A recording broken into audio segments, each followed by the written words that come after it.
मु श्री जोगेन्द्र ओझा कंदरपुर कटक। वर्तमान महामारी माड़ी आसुची, आपण मान सचेतन रुहतु, मैक्स बांधतु, घरे रुहतु। आ कोरोना गीत शुणु। ए भाई ना पछकु ना पछरु माड़ी आसुची कोरोना। ए भाई ना पछकु ना पछरु माड़ी आसुची कोरोना।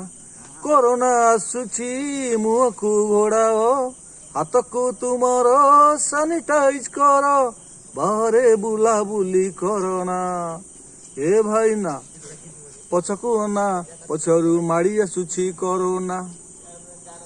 कहउचंती आम नवीन सरकार, एकाठी हुओ ना दूरेई की रुह। एकाठी होइले एब संक्रमण, कोरोना तुमर नहीं जीव प्राण। तुमे अमानिया हुओ ना, तुमे अमानिया हुओ ना।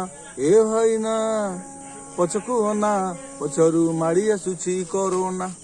कोरोना एक महामारी रोग, वायुमंडल रे गति तार वेग।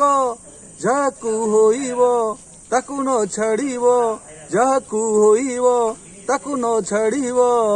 होशियारी भाई तुमे तो चलिब, होशियारी भाई तुमे तो चलिब।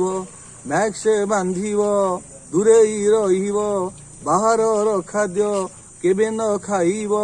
रोग देखा देले चिकित्सा करिब, केबे हेले ताकु हेला न करिब। हेला कले भाई भेड़ा तो बुड़ीब, हेला कले भाई भेड़ा तो बुड़ीब।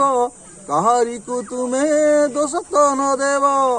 ए भाई ना पछकु ना पछरु माड़ी आसुची कोरोना। ए भाई ना पछकु ना पछरु माड़ी आसुची कोरोना। पछरु माड़ी आसुची कोरोना। धन्यवाद। घरे रुहतु, मैक्स बांधतु।